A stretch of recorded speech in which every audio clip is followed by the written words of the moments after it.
Olá pessoal, hoje nós vamos falar um pouquinho de Freud, né? Quando a gente fala de psicanálise, fala de Freud, quando fala de Freud, fala de psicanálise. Mas sempre quando a gente faz uma abordagem a Freud, é sempre pela via da sua teoria. E eu queria trazer um pouquinho aqui algumas considerações e contribuições que Freud pode nos trazer, né? Eu não vou aqui falar das suas teorias hoje não, mas eu queria abordar um pouquinho ele, né? Para a gente poder pensar um pouquinho e estudar ele sobre uma outra via, né? Sobre algumas contribuições que ele proporcionou, né? Primeiro assim, Freud nasce em 1856 e morre em 1939, né? Nasce no Império Austríaco, né? E interessante poder analisar ele pela seguinte via, né?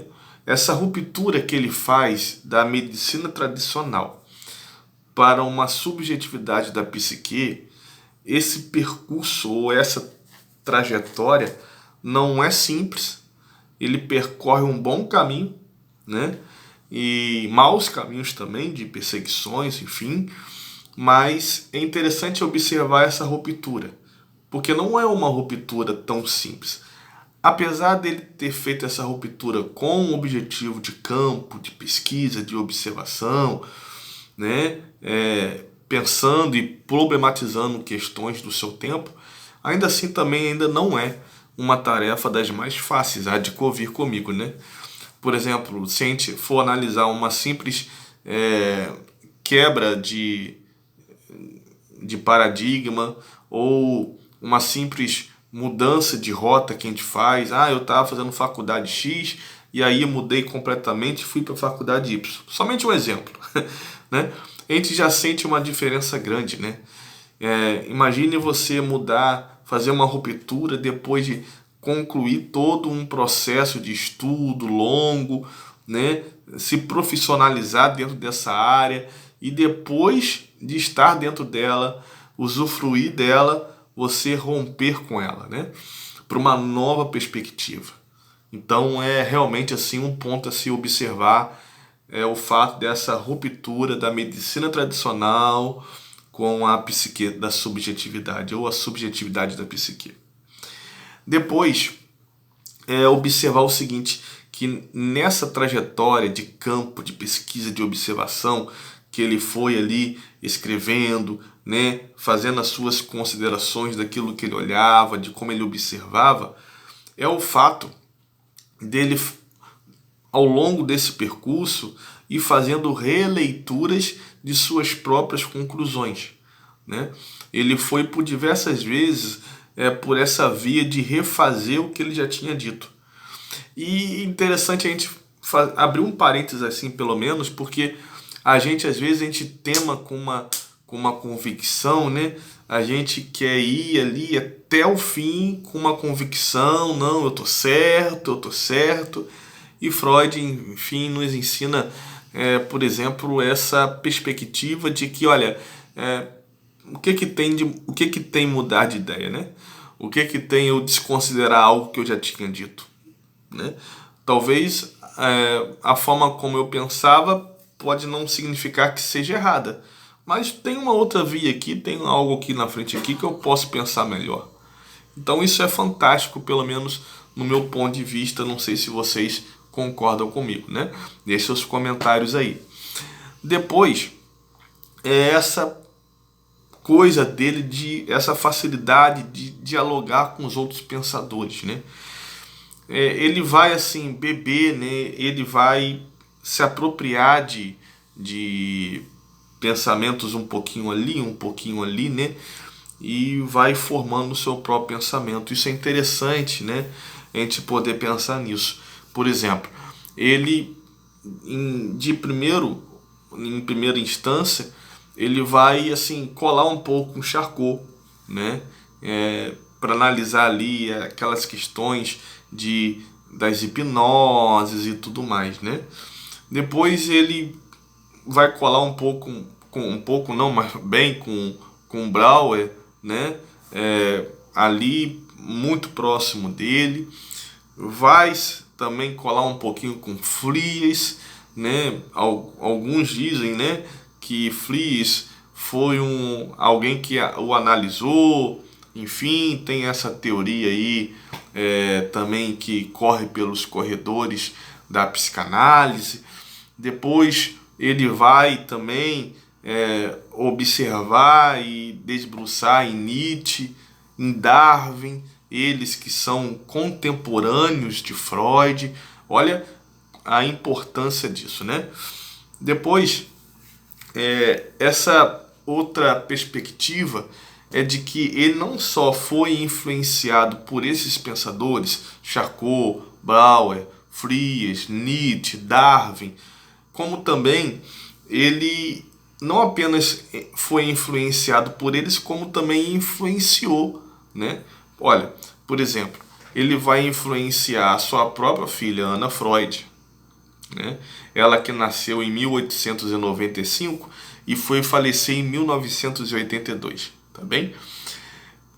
E Ana Freud, ela vai também influenciar Melanie Klein, oriunda também, e enfim, a gente pode aí colocar, né, um carimbozinho aí de Freud, né, porque é o pai da psicanálise. Então todo mundo que vai desbruçar em psicanálise tem que beber um pouco de Freud. Então a gente pode dizer assim que Melanie Klein também foi uma daquelas que foi influenciada por Freud, não tem como não dizer isso. Todos aqueles que amam psicanálise foi influenciado por ele de alguma maneira.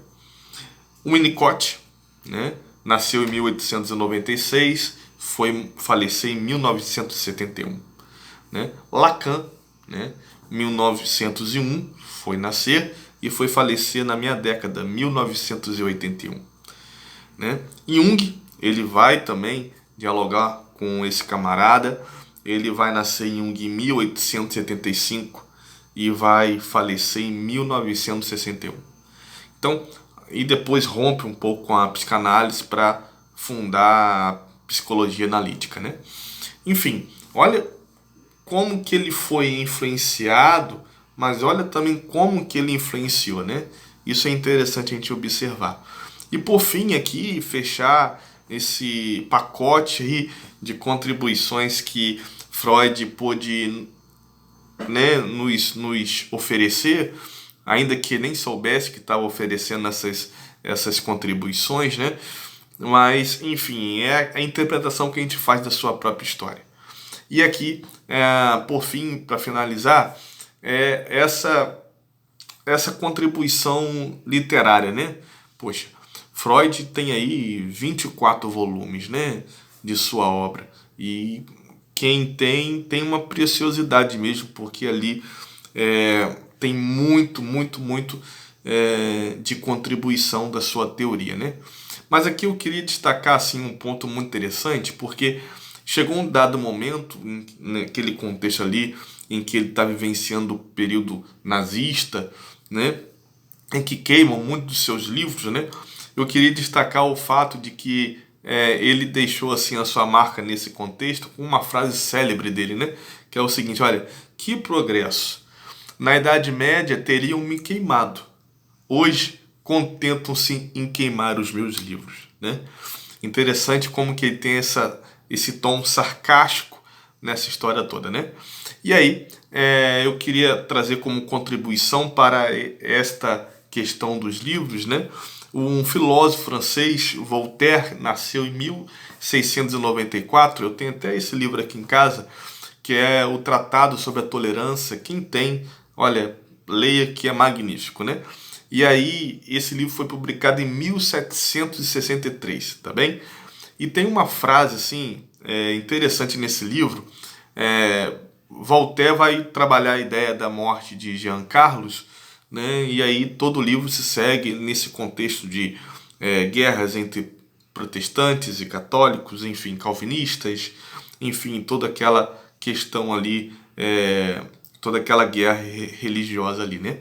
E aí ele vai dizer uma frase assim impressionante, né, que marcou pelo menos para mim, que que acabei lendo esse livro, né?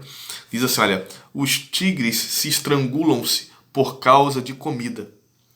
O ser humano se estrangula por causa de alguns parágrafos, né? Era o que Freud vivenciou ali, né? Nesse contexto. Então, você tem ali um Freud que foi influenciado, influenciou e deixou escritos, literaturas, abordagens muito peculiares e importantes para todos nós. Tá aí um Freud que talvez você ainda não tenha tido, né, a curiosidade de poder observar esses pontos, esses elementos aí, que às vezes não é falado, não é dito, e é por isso que eu quis trazer aqui nesse canal. Se inscreva, deixe um like, deixe um comentário. É muito importante que você compartilhe também esse vídeo